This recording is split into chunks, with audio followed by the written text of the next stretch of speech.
Hi, my name is Ori. I'm Tim. And we're here to represent Speak2 Systems. And our goal is to give back control to intubated patients. So you may wonder, what is an intubated patient? And it's basically a patient that has a tube put down their throat to help them breathe.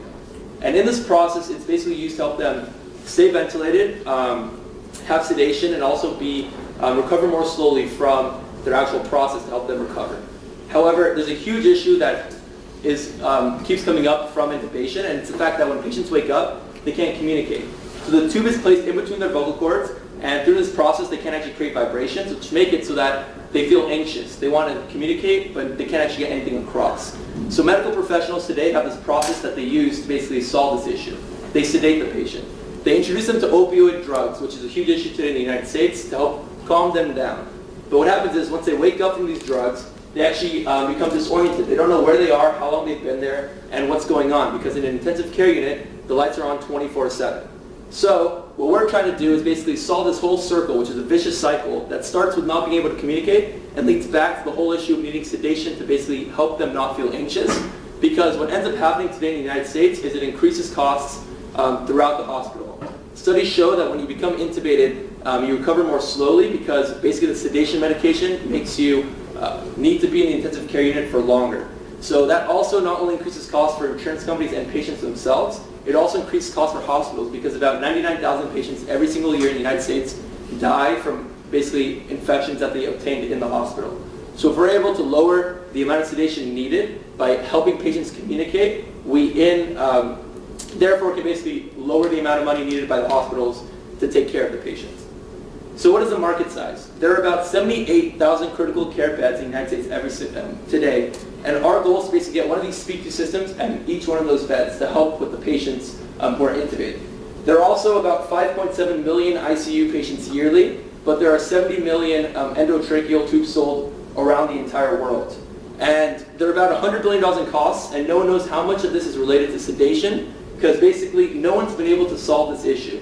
No one's been able to figure out how can we make it so that they spend less time in the hospital, become less anxious, and require less sedation. So our goal is to lower this cost to whatever extent it is by basically making sure that patients have the power to communicate. So how do we validate the whole problem in itself? The whole idea came across after shadowing doctors within intensive care units. We were able to actually sit in, watching interaction between the patient and the medical professionals.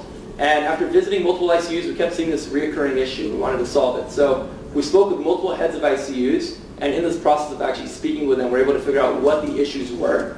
And then we were able to actually interact with the intubated patients themselves. So in this process, it's actually sitting in the room, watching the doctor speak to the patient, and the patient basically try to speak back to the doctor. And we were also able to see patients with their family members and how they interacted, which also usually didn't go well because they're not trained. And through these different experiences, we were able to figure out that there's a huge issue with how patients cannot communicate with the doctors, and that there was a huge issue that needed to be solved in order to help out both the patients because they're having a bad quality of care, and also for the medical professionals because they're spending so much time trying to figure out what the issue is when there's a much quicker way of figuring that out. So what is the solution? It's basically the Speak2 system, and it uses a very simple binary tree and 2 finger sensors and a headset. So imagine like a Siri on your phone, but it's always there with you. There's a 24-hour, 7 days a week nurse in your ear through the system, and it's not an actual nurse, it's just the system itself, and it talks to you, and it asks you very simple yes-no questions, and you answer them with yes-no finger sensors. And in doing so, you can do 3 different things. You can communicate efficiently and effectively, you can control the environmental conditions, and you can solve disorientation. So what do I mean by communicate efficiently and effectively? You basically have the power to email, send SMSs, speak verbally on the system, so whatever you're trying to say, it will say out loud, print on the front of the system itself, and also translate. So a big issue we saw when we were actually in the intensive care unit was a patient would speak one language, and a medical professional and nurse would speak another. So the system currently speaks 3 languages. It can talk to the patient in their language, translate the final message to what the nurse and doctor speak, their language, and then tell them what the patient was trying to say the entire time. And control environmental conditions. How does that work? So a big issue today is a lot of the anxiety that patients experience because they feel like they have no control over their situation. So what the Speak2 system allows is it basically works with their room to help them control a bunch of different configurations. So they can control the lights in the room, the temperature, the bed position, and basically whatever else that they need, so the TV, whatever else is in the electronic, they can control with the system. And that basically gives them the power to feel like they have control of the situation. And it solves disorientation. So something I brought up in the very beginning is patients feel like they don't have the power to communicate, and when they wake up, they have lights 24/7, so they don't know where they are. So the system knows that, and when they wake up, it knows their names, so it'd be like, hey Tim, you're in the hospital, your surgery went well, here's what's going on. And it basically keeps up with what they're needing to say. So how does it work? With about 8 questions, we can get to 256 different options. As I said, there's 2 finger sensors. So the system will ask them a very simple question, such as, are you in pain? They can signal yes, or they can signal no. If they signal yes, it will go to the next question, such as, is the pain below your waist? They can signal again, yes or no. If they signal no, it will be, is the pain in your head? And slowly but surely, with these very simple questions, they can get to an answer. And this is all done, they could have their eyes closed, they could be looking at the ceiling, whatever it is. All they need to know is how to say yes and how to say no with 2 fingers. It's also a learning algorithm, so if they answer more questions related to the electronics, it'll ask those first. And if it is actually more based around what they were trying to say about pain, it'll ask those first. So basically each of these nodes, which is a branch, can be taken in or out depending on the hospital and the patient and what they want to say. We also currently have a provisional patent, and we're working towards getting a utility patent. The revenue model is designed in 2 perspectives. The first is focusing on the system itself, which we anticipate selling for about $1,000. From this, 88% of it will come back to us as profits. The other aspects are the accessories. These are individual per patient and require some forecasting on behalf of the hospital, or if it's a private patient, how many they need. These accessories include the finger sensors and the headset that connect to the system at all times. An important thing to note is that these are very conservative estimates, because as Ori mentioned, 70 million endotracheal tubes are needed throughout the world. So we believe that if to be done appropriately, one would be paired with each endotracheal tube. So as a result, there's an increased demand for the market moving forward. Talking a little about product differentiation, there's 3 products currently out there. The Speak2 system can do everything that is currently done, but better. The 3 systems out there require the patient to be active and engage, either by writing, by pointing, or using a little joystick that you would use on a PlayStation. This can be extremely difficult if you have multiple IVs, multiple tubes, or anything else coming into or out of your body. What we do is we are doing that same thing, allowing the patient to express pain and giving them more quality of care, decreasing the labor, but we're also giving more control by allowing control of the environment, being able to text and communicate with loved ones, solving the disorientation, and being proactive in addressing if the patient is distressed. We are the team here at Speak2 Systems. This is my partner, Ori. He brings his engineering background from academics here at Cornell, and he's combined that with his medical expertise, which he's gained through experiences with medical tech firms. And this is Tim. So we became introduced after we lived together, and I realized that I was the engineer, but I had no idea anything about business. So I decided to bring him in, and he basically has a background in acquisitions, business development, and operations. And together we've been able to work side by side to basically figure out what we need to do to take this to the next level, from a prototype to an actual product that could be sold. And we've been able to be very fortunate to basically participate in many different past competitions, current competitions, and we have a lot of plans for the future. So we were actually the second place winner of the Cornell Big Idea Entrepreneurship competition. We were selected as one of 6 teams in the entire state of the New York City area to represent student entrepreneurs. We're also a Kessler Fellow, and we've been working with the Ohio Opioid Technology Challenge to try to find a solution for basically the opioid crisis, because a lot of them become introduced here. We've also been working with MIT on the Legal Side MIT program to basically figure out how we can take this to the next level. We're currently on the Hospitality Pitch Deck, and we're working with the Dorm Room Fund to potentially gain funding. We're doing clinical testing in January at 2 different hospitals and hope to get a lot of data from there. And we're trying to raise money and finish our utility patent so we can take this to the next level. And as we close it up, we wanted to basically summarize the point, but Speak2 Systems is trying to make sure that we basically increase the quality of, or make better the quality of care for patients by basically helping them communicate and control environmental factors. We're also making a better quality of care on the medical side, because nurses and doctors don't need to spend hours trying to figure out what the patient's trying to say. Instead, when they get to the patient, they know immediately what the patient is trying to communicate. We'd be very happy to hear your feedback, and thank you very much.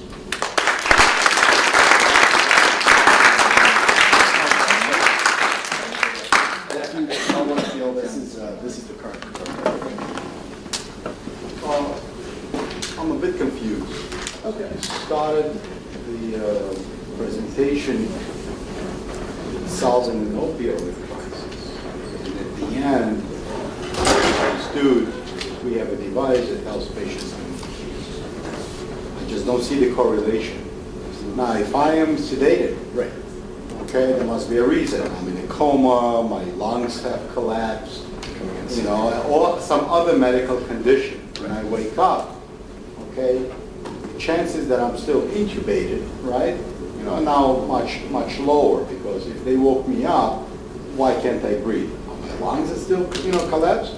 There has to be some other apparatus, okay? That's number one. Number two, I don't see a situation where there is a one-to-one relationship between the tubes and the devices. Because if I'm a medical professional and I intubate a patient and it doesn't work, I take the tube out, I throw it out. There's a next tube. So again, you know, a $1 device and a $1,000 device doesn't add up. Absolutely. So I guess the first question of how basic communication and sedation correlate. What we figured out with the actual being in the hospital and shadowing the doctors and interacting with them and our advisors who are head trauma surgeons at different intensive care units, they say that you're right that a lot of the actual intubation and sedation is related to actual surgeries, but the reason why a lot of patients continue with the sedation is because they continue being anxious. Their anxiety is actually what causes them to feel like they don't know what's going on, and because of that, a lot of their vital signs go all over the place. So our doctors solve that is by sedating them, and the big root of that is that they can't communicate. So the fact that they can't communicate makes them anxious, which leads to doctors sedating them. Did that answer that to some extent? Right. And then the endotracheal tubes, it's not necessarily one-to-one, but our whole point is we're trying to sell a system per bed, and we have an accessory side of the reoccurring cost, and it's not necessarily per endotracheal tube, but it's per patient. And the idea is that we could sell a recurring cost of one finger sensor and just basically sanitize it, which is how hospitals do with a lot of systems today. But they said it's so cheap that they'd rather us just make it, throw it away, and give them a new one, because it's such a low cost that insurance companies would be willing to pay for it with a CMS code, because it would basically be a reimbursement since it would lower their cost too. So from our advisors and the medical professionals we've been working with, they said this actually would probably work per patient, if that makes sense. To elaborate a little further, this isn't being replaced every patient, it's just the sensors. This would be a one-time purchase cost for each hospital that would remain in the room and stick with patients as they come in and out. It's the communication devices that change with the patients. You talk about experience that you've had. I think what would have been helpful in the whole presentation is some references of people that you've worked with. Sure. Yeah. Some medical people that have validated to a degree if that exists. What some of the results have been. Yeah, so one of the main doctors we're working with, his name is Dr. Guy Lin and Dr. Jerome I Kaiser. didn't see anything. So yeah, so that was the mentor side. I took it out because of the 11 slides, but yeah, so 100% right. So I guess we should, so if I'm talking about them, what we've been able to do with them is they're the two hospital doctors that we're working with over January for the clinical trials. And the reason why they're interested in doing the clinical trial with us is when we were actually shadowing them as just students trying to figure out the problems, they kept bringing up this issue of basically patients can't communicate, leading to sedation, leading to longer hospital costs, and basically longer stays. And what they're trying to do is try to solve the issue of basically helping patients feel more comfortable in the environment and have control to basically make them recover more quickly. And by recovering more quickly, it's going to save everyone money because the patients spend less time there, insurance companies have less money to pay, and it lowers infection costs for the hospital. Sorry. How do you train a patient to use? So that's the idea. So before they go in, how we've been talking with the patients today is before they go in, we have 2 finger sensors. We let them use the system. We say, this is how you say yes, this is how you say no. And then when they actually wake up from surgery, the system speaks to them. It goes, hello, Tim. This is the Speak2 system. You woke up from surgery. It went well. To answer a question, either press your right finger or your left finger. It says which ones. Please begin. So then basically they press it and then it leads them through it in a very simple way where they can have their eyes closed and it's very like 4 or 5 word yes, no questions. So all they have to do is yes, no and get to an answer. So I have a couple questions. One is this, is there any, can children use this? Yeah, so it's above a certain age, but we're thinking above like 7 years old, they would probably start using it. Yeah. I think you would really benefit by having a kind of storyboard in your slides that basically starts to answer some of these questions, right? This is what would happen, you go in, you I have another question, but it's gone. So, What did you patent? So basically the provisional pen right now, the utility pen we're working on, is basically the system of how it communicates the two-finger sensors, the technology of how it actually, the learning algorithm of how it works, and then basically encompassing other devices that could be used, because we're also being able to use not just the finger sensors, but we could basically track pupils if it's needed. So that it encompasses the different sensors and the actual algorithm that works with it. All right.